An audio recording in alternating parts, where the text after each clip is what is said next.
और सौरभ भारद्वाज बाकायदा आप टाइमलाइन गिनवाते दिखाई दिए। 31 मार्च से भाई घोषणा कर दी थी बीजेपी ने, हम पुराने वाहनों पर प्रतिबंध लगा देंगे, पेट्रोल पंप पर ईंधन नहीं देंगे। फिर ये 30 जून तक बढ़ा दी, 1 जुलाई से लागू किया। फिर आप पूछ रहे हैं कि सीएक्यूएम ने आदेश दिया, तो सीएक्यूएम ने केवल आपको आदेश नहीं दिया, उत्तर प्रदेश हरियाणा को भी दिया, उन्होंने तो लागू नहीं किया। अच्छी टाइमलाइन खींची है, पर आदेश तो दरअसल सबसे पहले लागू आपने किया था 1 जनवरी 2022 को। गलत तो नहीं कह रहा मैं?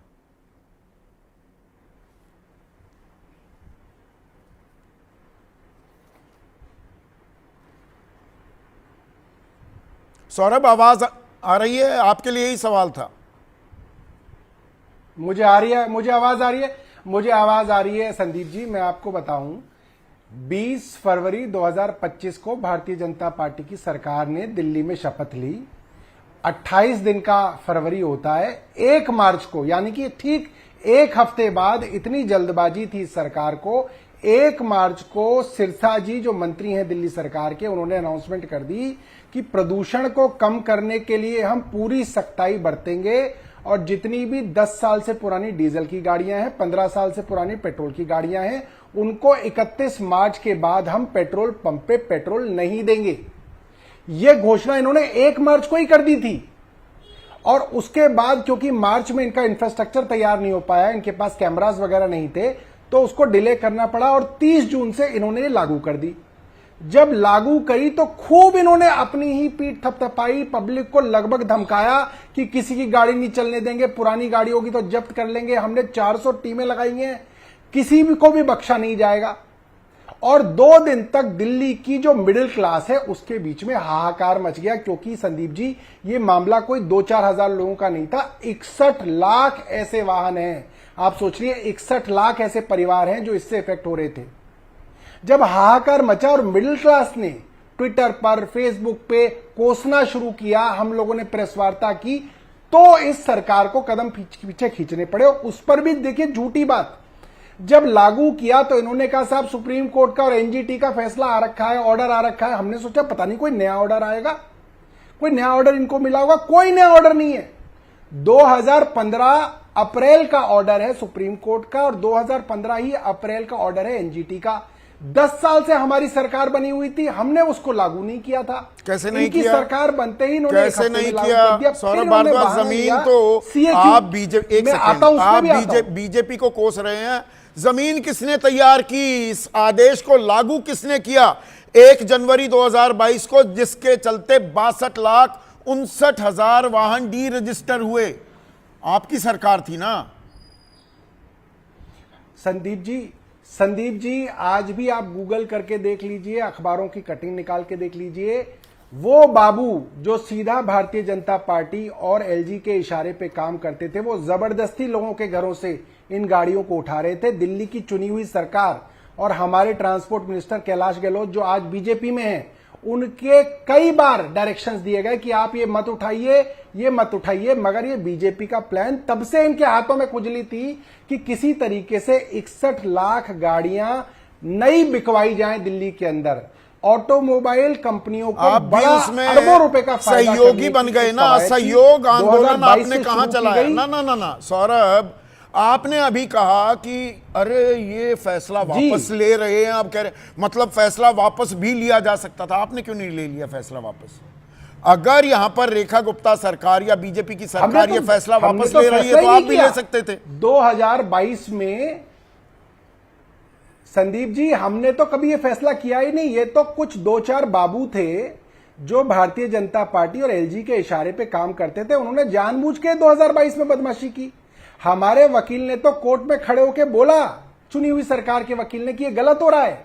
डायरेक्शंस दी मंत्री ने, रिटर्न डायरेक्शंस दी कि मत तो कीजिए। बात पर सड़क पर उतर जाते हैं, आंदोलन करते हैं ना, आम आदमी की आवाज बनते। 2.25 करोड़ की जनसंख्या है दिल्ली की, मैं पूरे एनसीआर की बात नहीं कर रहा हूं, उसमें 67.16% यानी कि हर 3 में से 2 आदमी दिल्ली में मिडिल क्लास के हैं और लोअर मिडिल क्लास भी है। इसमें वही चलते हैं ये 2 पहिए पर और 4 पहिए की गाड़ियों पर, और वही सेकेंड हैंड गाड़ियां ज्यादा खरीदते हैं।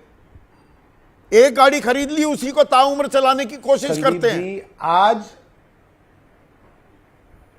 आज जो बात है वो ये है कि इन्होंने कहा कि सीएक्यूएम ने हमें ऑर्डर दिया।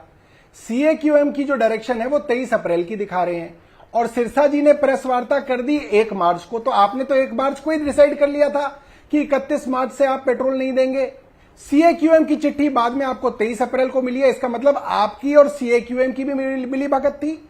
आपने पहले फैसला किया कि 61 लाख नई गाड़ियां खरीदवा के बड़े बड़े ऑटोमोबाइल मैन्युफैक्चरर को फायदा करना है और फिर स्कीम बनाई गई। फिर सीएक्यूएम से कहा गया कि भाई तुम चिट्ठी भी लिख दो ताकि कल को कोई दिक्कत ना हो। तो ये बस सीधा घोटाले सीधा के एक आरोप तो आप जल्दबाजी पर में भी लगे थे ना। सरकार बनते ही बीजेपी एक लगा हफ्ते रही में प्लानिंग हो गई थी कि ये बसों की खरीद में कैलाश गहलोत घपला कर रहे हैं। बाद में वो अलग बात है कि कैलाश गहलोत अब बीजेपी के ही सदस्य बन गए, उनके विधायक भी बन गए, पर कैलाश गहलोत पर यही आरोप लगे थे ना। तो सहभागिता और सहयोग ये किसकी सेटिंग किसने की? और आप लोगों की सेटिंग के चक्कर में आम आदमी फंस जाए।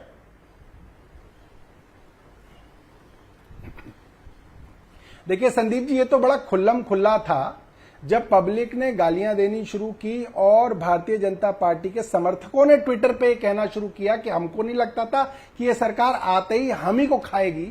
तब जाके भारतीय जनता पार्टी ने दबाव में फैसला लिया और तब तक ये कह रहे थे कि नहीं साहब, हमें कोर्ट का आदेश है, हमारे पास कोई गुंजाइश नहीं है। अब कोर्ट का आदेश तो क्या हुआ? सवाल मैं आपसे पूछ रहा हूं जिसमें कि जी अधिकारियों ने वो लागू कर दिया, हम तो कहते रह गए। सरकार यानी कि चाहे तो फैसला वापस ले सकती है। नहीं, वो तो ऑन रिकॉर्ड है संदीप जी, वो तो ऑन रिकॉर्ड है। उसके अंदर तो कोई झूठ बोलने वाली गुंजाइश ही नहीं है, वो तो सब ऑन रिकॉर्ड है। और एक चीज कोई ना हो रही थी, ऐसी तो बहुत सारी चीजें हुई जिसको चुनी हुई सरकार मना कर रही थी और जो बाबू थे जो सीधा एलजी की डायरेक्शंस पे काम कर रहे थे, भारतीय जनता पार्टी के इशारे पे काम कर रहे थे, वही सब कर रहे थे, खुल्लम खुल्ला कर रहे थे। इलेक्शन में भी किया, खुल्लम खुल्ला किया, इसमें क्या छुपाने का है? वो तो सबको मालूम है। अब जो हमारे साथ दिल्ली में हो रहा है, अब वो कश्मीर में जो है उमर अब्दुल्ला साहब के साथ भी हो रहा है, वो तो सब देख रहे हैं।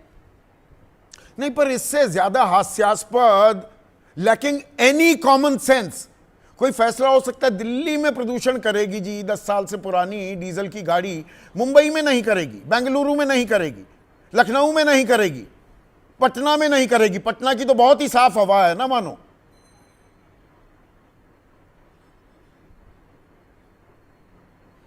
अब देखिए संदीप जी, ऐसे बहुत सारे बुजुर्ग लोग हैं जिनके पास रिटायरमेंट के बाद एक गाड़ी है। ज्यादा से ज्यादा 2-4 किलोमीटर पड़ोस की मार्केट में हफ्ते में 1-2 दिन जाते हैं, सब्जी वगैरह खरीद के ले आते हैं। अगर आप एवरेज देखोगे तो पूरे महीने में उनकी गाड़ी 20 किलोमीटर 25 किलोमीटर चलती है। अब उन लोगों को भी ये कहना कि साहब आपकी गाड़ी जो है वो पोल्यूशन कर रही है, अब आप इसको बेचो और रिटायरमेंट के बाद अब आप एक नई गाड़ी खरीदो, तो ये ओपन ये जो है आर्म ट्विस्टिंग थी।